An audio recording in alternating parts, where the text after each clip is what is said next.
अभी कुछ दिन पहले मैंने एक वीडियो बनाई थी जिसमें मैंने एक लॉयर, एडवोकेट, सॉलिसिटर, बैरिस्टर इन सब में क्या डिफरेंस होता है ये डिस्कस किया था और ये वीडियो आप सबको बहुत पसंद आई थी। तो इसीलिए आज की इस वीडियो में हम ऐसा ही एक और डिफरेंस डिस्कस करेंगे, यही कि जजेस और मैजिस्ट्रेट इन दोनों में क्या डिफरेंस होता है। हे एवरीबॉडी, मैं हूँ प्रिया और आप देख रहे हैं फिनोलॉजी लीगल। बहुत सारे लोगों को लगता है कि जज और मैजिस्ट्रेट एक ही वर्ड होता है, इसीलिए वो उसे इंटरचेंजेबली या सिनोनिमसली यूज करते हैं, पर ऐसा होता नहीं है। एक जज और मैजिस्ट्रेट के फंक्शंस में, पावर्स में काफ़ी डिफरेंस होता है। क्या डिफरेंस होता है इसे हम जानेंगे आज की इस वीडियो में। तो चलिए आज का ये वीडियो शुरू करते हैं।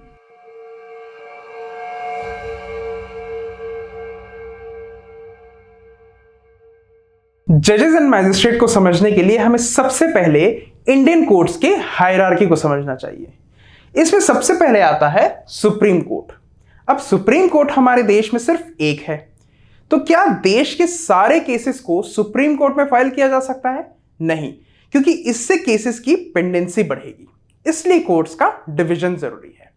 इसके बाद आते हैं हाई कोर्ट्स, जो सारे स्टेट्स में स्टैब्लिश्ड होते हैं।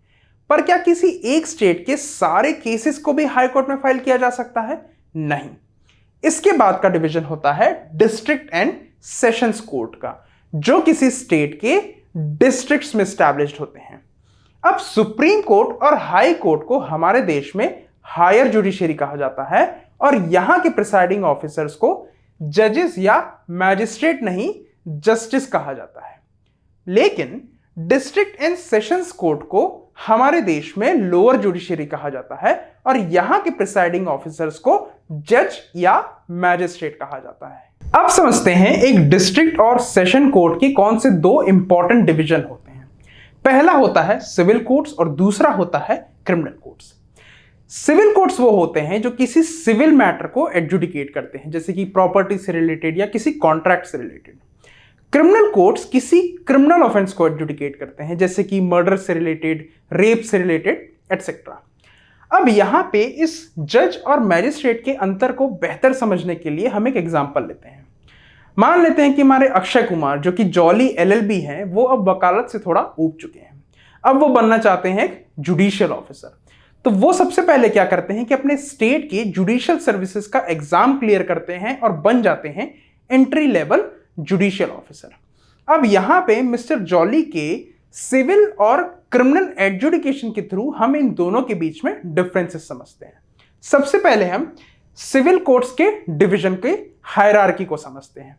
तो सबसे पहले जॉली जी सिविल जज क्लास 2 बनेंगे, उसके बाद प्रमोट होके सिविल जज क्लास 1, उसके बाद असिस्टेंट डिस्ट्रिक्ट जज, फिर एडिशनल डिस्ट्रिक्ट जज और लास्ट में डिस्ट्रिक्ट जज बन जाएंगे। इसके बाद क्रिमिनल डिवीजन में मिस्टर जॉली का सबसे पहला post judicial magistrate second class का होगा।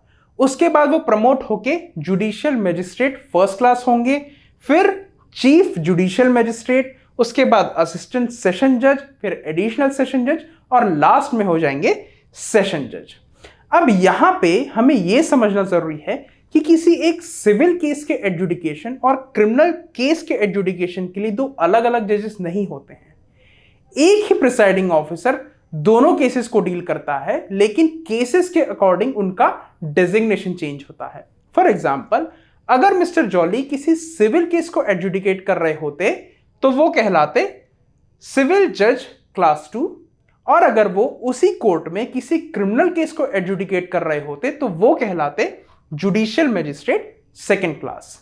इसका मतलब यहां पे जज और मैजिस्ट्रेट के बीच में अंतर करना बड़ा मुश्किल है।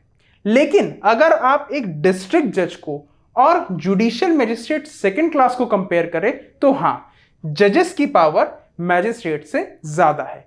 लेकिन अगर एक ही जुडिशियल ऑफिसर एक ही पद पे दो डेजिग्नेशन पे काम कर रहा है, एक एज अ सिविल जज और दूसरा एज अ जुडिशियल मैजिस्ट्रेट, तो वहां पे एक जज की पावर मैजिस्ट्रेट से ज्यादा नहीं होती है। वेल, आई होप आप सभी को जस्टिस, जज और मैजिस्ट्रेट के बीच का डिफरेंस समझ आया होगा। लीगल कॉन्सेप्ट्स को ऐसी ही आसान भाषा में समझने के लिए आप हमारी वेबसाइट learn.philology.in को भी विजिट कर सकते हैं और इस चैनल को भी सब्सक्राइब कर सकते हैं। मिलते हैं नेक्स्ट वीडियो पे।